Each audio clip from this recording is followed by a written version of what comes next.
Oh, then you have this white nationalist, Tucker Carlson, on Fox News, leading the charge every single night, saying stuff like this. An unrelenting stream of immigration. But why? Well, Joe Biden just said it. To change the racial mix of the country. That's the reason, to reduce the political power of people whose ancestors lived here and dramatically increase the proportion of Americans newly arrived from the third world. And then Biden went further. He said that non-white DNA is the, quote, source of our strength. Imagine saying that. This is the language of eugenics. It's horrifying. But there's a reason Biden said it. In political terms, this policy is called the Great Replacement, the replacement of legacy Americans with more obedient people from faraway countries. They brag about it all the time, but if you dare to say it's happening, they will scream at you with maximum hysteria. And here you have Joe Biden confirming his motive on tape with a smile on his face. Legacy Americans. Go ahead, Faraji. What is he talking about? I'm blown away. I'm blown away by this whole thing. But, I think that, this whole idea that this is a mass, as Tucker Carlson saying, mass movement to decline the white population, this is straight out of something, this is white paranoia, this is white fear, because America is coming to a reckoning, and this whole country, this whole world is coming to a reckoning that white supremacy is dying, and you're seeing people rise up. No. That's a mistake we make. White supremacy is not. No. White supremacy is not dying. More whites are dying. That's a difference. No. And here's why I say white supremacy is dying. The belief in white supremacy is dying.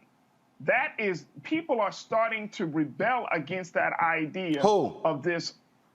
Black people, brown people across this country, across this world. Here's the no. See, no. Gotta correct you, my brother.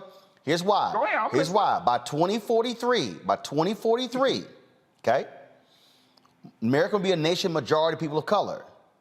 But that's 53% Black, Latino, Asian, Native American, 47% white. The problem is you have an increasing number of Latinos who are identifying as white. They're identifying as white right now. No, hold up. But you also have Brother Roland, you also have an emerging number of Latinos and Hispanics who are pushing for not an identification with white, but they want to be placed in a different category, in their own independent category. I'm telling you, here's the deal. We're seeing it play out in Texas right now.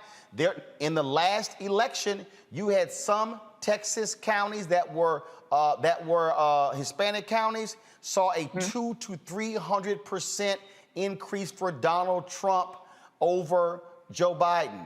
Well, sure. Follow me here. What I'm saying is this here. Reese raised the point earlier. How in the hell you saw an increase in Latino voting for Trump over Biden? It's because we got to deal with it. You have an increasing number of Latinos / Hispanics, depending upon what part of the country you're in, who identify as white values, white view of America, and don't feel for us. And so when we talk about black and brown coalition, we got to understand. And of course, I have seen this with my own eyes and my experience in Texas.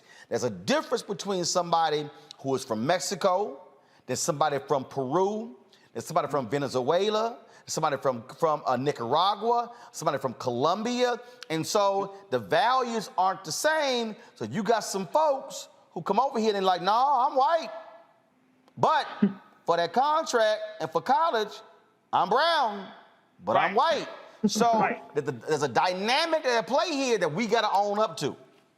And I agree with you. And I'm just simply saying that even with that dynamic at play, Brother Roland, the fact is people are tired of white people exerting their force, white people saying that they're better. That whole idea that white people should be in the leadership role, white people should be empowered. People are pushing back on that. We're seeing that literally every single day in this country. So what that other radio hosts and Tucker Carlson are afraid of is they're seeing their world going down and it's crumbling because the belief system that keeps this world up is flawed and is now being seen as a way to keep people slaves rather than masters of their own fate. Greg, go ahead. No, I mean, I think a number of these things work in tandem. The real villain of this piece is the nation state. Anytime you begin to parcel out rights and resources based on where you came out of your mother's womb, in other words, the concept of citizenship, you then enter people in a version of the Hunger Games. So we'll have a majority non-white country, but white people will then become the largest minority group in the country. And what holds whiteness together is anti-blackness. The hope for this country, and I don't have very much hope for it, and that's okay because I have hope for humanity. We have to understand nation state is a recent phenomenon in world history. But the hope for this country would be to ultimately abandon race logics. Charlie Kirk, who I would love to meet at the border, if he had the manhood to screw his little courage up and grab a whip and join him, I would love to join him down there and have a nice little dialogue. It would probably last about maybe the seconds it would take for me to erase all his bridge work with my fist.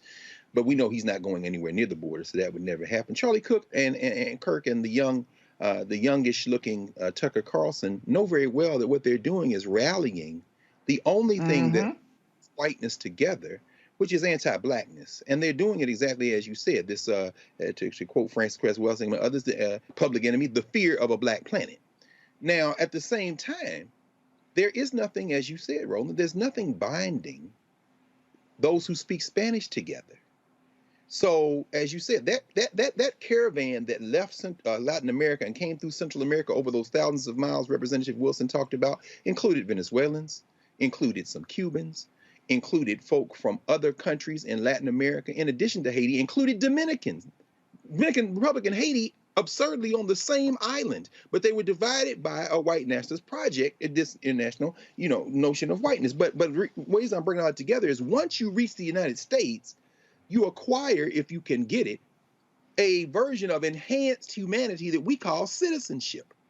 This is the problem. It's not just a U.S. problem, it's a global problem. Once you become or have access to American citizenship, you will do anything to preserve it, maintain it, and extend it because it comes at the expense of other people in the hemisphere and in the world who have citizenship in these other imaginary places we call nation states.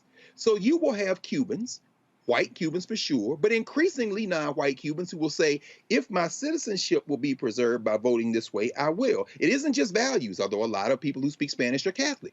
If you are in Texas, as you've just told us, you don't even have to be a white Hispanic, so to speak. You could be a Hispanic who thinks it will benefit me if I can get to point the finger at somebody else and thereby get them to stop looking at me.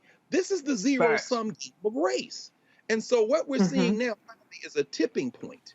We're in a country that never had a we. It isn't a nation. There are many different people in the borders of this nation state negotiating for themselves and the groups they come from to avoid last place, to use the work of the anthropologist Randy Mattori. But this moment, when you see this white boy on this horse and Maxine Waters evokes enslavement, and Yamiche Alcindor goes after Jen Psaki, and she should have went after her with more barrels than she did. When Kamala Harris, who we can debate policy decisions, comes out and speaks as the sitting vice president, and the president of the United States is silent because he is still chasing them three imaginary white voters who are not going to return the Congress to the United States to the Democrats in 2022, and he's going to lose the election in 2024 because the white party is unified around anti-us, and we are not unified because there's no logic in this country that unifies the non-whites because we're all too busy trying to avoid last place. This thing is headed for a fracture. Folks, back to that Roland Martin Unfiltered video in just one moment. It's time to be smart. Roland Martin's doing this every day. Oh, no punches! Thank you, Roland Martin, for always giving voice to the issues. Look for Roland Martin in the whirlwind, to quote Marcus Garvey again. The video looks phenomenal, so I'm really excited to see it on my big screen. Support this man, Black Media. He makes sure that our stories are told. See, this difference between Black Star Network and Black-owned media and something like CNN. I got to defer to the brilliance of Dr. Carr and to the brilliance of the Black Star Network. I am Roland with Roland all the way. Honored to be on a show that you own. A black man owns the show. Folks, Black Star Network is here. I'm real revolutionary right now. Roland was amazing on there. Stay black. I love y'all. I can't commend you enough about this platform that you've created for us to be able to share who we are, what we're doing in the world, and the impact that we're having. Let's be smart. Bring your eyeballs home. You can't be Black-owned media and be scared. You dig?